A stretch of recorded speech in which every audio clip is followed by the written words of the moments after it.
नमस्कार, आप देख रहे हैं महानगर समाचार। मैं हूं आपके साथ श्वेता।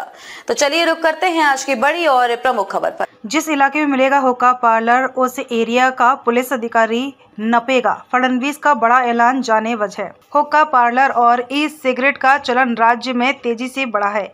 इस पर विराम लगाने के लिए मुख्यमंत्री देवेंद्र फडणवीस ने विधानसभा में कहा कि सरकार ने फैसला किया है कि जिस भी पुलिस स्टेशन की सीमा में हुक्का पार्लर चलते पाए गए तो उस पुलिस स्टेशन के पीआई को निलंबित कर दिया जाएगा। मुख्यमंत्री फडणवीस ने कहा कि राज्य में वर्ष 2018 में हुक्का पार्लर पर पाबंदी लगाई थी, लेकिन अब कानून में संशोधन कर कठोर कानून बनाने की जरूरत है। दूसरी बार अपराध करने पर 6 महीने के लिए रेस्टोरेंट का लाइसेंस रद्द किया जाएगा। तीसरी बार अपराध करने पर स्थायी रूप से लाइसेंस रद्द किया जाएगा और अपराध को गैर जमानती श्रेणी में डाला जाएगा। मंगलवार को विधानसभा में कांग्रेस विधायक विश्वजीत कदम, नाना पटोले, बीजेपी विधायक संजय केलकर सहित अन्य सदस्यों ने राज्य भर में बढ़ते हुक्का पार्लरों और ई सिगरेट की खपत में वृद्धि को लेकर सवाल उठाया था। विधायक सुनील कांबले ने पुणे शहर के कोरेगांव पार्क इलाके में अवैध हुक्का पार्लर शुरू होने के बारे में सवाल किया था। सदस्यों के सवालों का जवाब देते हुए मुख्यमंत्री फडणवीस ने आश्वस्त किया कि ड्रग्स या हुक्का पार्लरों के खिलाफ कार्यवाही के मामले में सरकार की मंशा बिल्कुल साफ है और इसको लेकर किसी भी तरह का कोई समझौता नहीं किया जाएगा। सीएम ने चेतावनी देते हुए कहा कि अगर हुक्का पार्लरों के संचालन के बारे में पुलिस अधिकारियों के अलावा किसी और ने जानकारी दी तो संबंधित क्षेत्र के कर्मियों पर कार्रवाई करते हुए उन्हें सीधे निलंबित कर दिया जाएगा। इससे पहले गृह राज्य मंत्री शहर योगेश कदम ने सदन में कहा कि सरकार ने साल 2018 में हुक्का पार्लर पर पाबंदी लगाई थी। इसके खिलाफ हुक्का पार्लर वाले हाई कोर्ट चले गए। अब अदालत ने हर्बल हुक्का पार्लर की अनुमति प्रदान की है। हर्बल हुक्का पार्लर को लेकर पुलिस विभाग सतर्क है। पिछले साल 50 केस दर्ज किए गए और 1.25 करोड़ रुपए का माल जब्त किया गया। इस साल 4 हुक्का पार्लर पर कार्रवाई की गई है। हर्बल हुक्का पार्लर के नाम पर तंबाकू का उपयोग किया गया तो कठोर कार्रवाई की जाएगी। मुख्यमंत्री ने सदन में कहा कि हुक्का की गुड़गुड़ी पर पूरी तरह प्रतिबंध नहीं लगाया जा सकता। कानून के संशोधन के बाद अपराधी को जेल में भेजने का प्रावधान किया जाएगा। जहां हुक्का पार्टी आयोजित होती है वहां आयोजक भी समान चार्ज में केस दर्ज किए जाने के प्रावधान किए जाएं। मुख्यमंत्री का बयान कि हुक्का पार्लर जिस एरिया में चलेगा उस एरिया के पुलिस पर होगी कार्यवाही के बाद अब क्या मुंबई से सटे मीरा भाईंदर में चल रहे हुक्का पार्लर पर मीरा भाईंदर वसी विरार पुलिस आयुक्त मधुकर पांडे इन हुक्का पार्लरों पर कार्यवाही करेंगे या नहीं, यह तो आने वाला वक्त ही बताएगा। अशा प्रकारची तरतूद करण्यात येईल की केवळ नोटीस नाही तर त्यांना जेलमध्ये जावं लागेल आणि परमनंट त्यांचा जो काही हॉटेलचा किंवा जे रेस्टॉरंट आहे त्याचा परवाना रद्द होईल।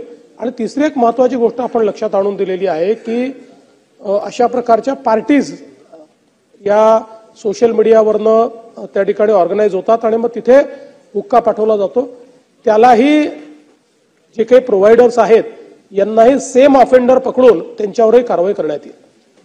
शेवटचा प्रश्न नाना पटोलेजी।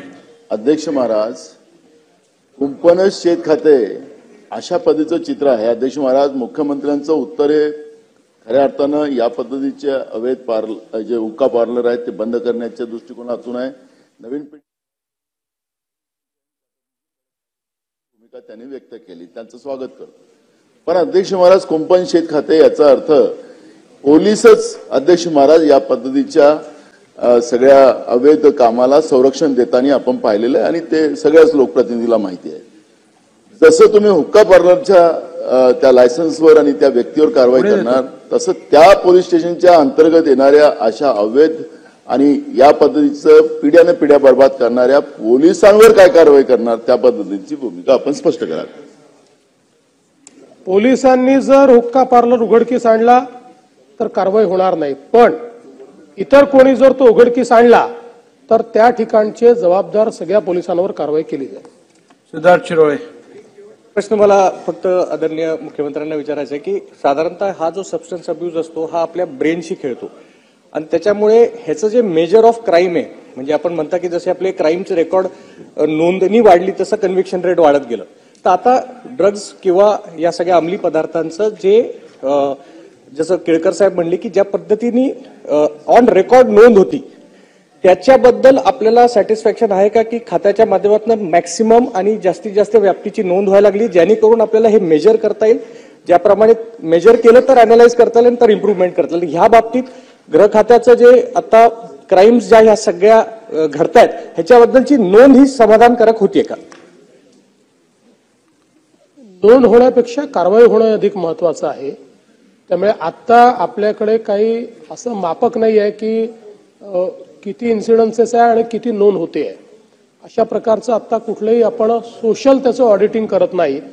पण मला असं वाटतं की हा एक गंभीर विषय आहे, कारण एक फॅशन झाली आहे. ह्या हुक्का ओढणं एक फॅशन झालेली आहे आणि त्याला एक स्टाईल स्टेटमेंट समजलं जातं की हुक्का ओढतोय म्हणजे स्टाईल स्टेटमेंट आहे. नाही, त्याच्यामध्ये म्हणजे काही ठिकाणी तंबाखू असतो, काही ठिकाणी तंबाखूही नसतो.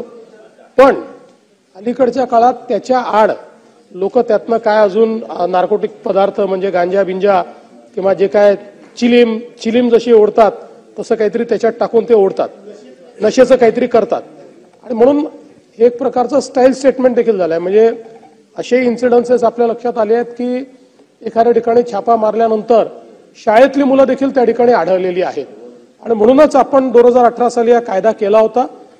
अधिक कडक त्याची अंमलबजावणी करण्याच्या संदर्भात निर्देश देण्यात येतील. आणि कुठल्याही परिस्थितीमध्ये जसं नानाभाऊंच्या प्रश्नावर मी सांगितलं की पोलिसांच्या व्यतिरिक्त जर तो कोणी उघडकीस आणला तर त्याच्याशी संबंधित जे पोलीस असतील त्यांना त्या ठिकाणी सस्पेंड केलं जाईल. चला पुढे जाऊया आता. नाही खूप झालं आता, किती विचारणार? नाही असं कसं चालणार? नाही सुनील भाऊ बसा तुम्ही. अध्यक्ष महोदय, हुक्क्यापेक्षा जास्तीत अडचण आणि त्रास हा इलेक्ट्रिक सिगरेट किंवा वेप याच्यापासून होत आहे. सरकार आपलं याच्यावर पूर्णपणे बंदी आणणार का? अध्यक्ष महोदय, त्याच्यावर बंदीच आहे. पण तरी देखील सन्माननीय आशिष देशमुख साहेबांनी जे सांगितलेलं आहे हे खरं आहे की अलीकडच्या काळामध्ये अनेक ठिकाणी आपली तरुणाई या इलेक्ट्रिक सिगरेट काय म्हणतात, इलेक्ट्रॉनिक सिगरेट त्याच्या पाठीमागे जाताना दिसते. कारण त्याचं ट्रेड करणं सोपं आहे, ती लपवणं देखील सोपं आहे. पण त्याच्यावर बंदी आहे आणि मागच्या काळामध्ये आपण बऱ्यापैकी छापे घालून त्याचा व्यवहार करणाऱ्यांवर कारवाई देखील केली. खबर के अंत में खबरों में अब तक के लिए बस इतना ही.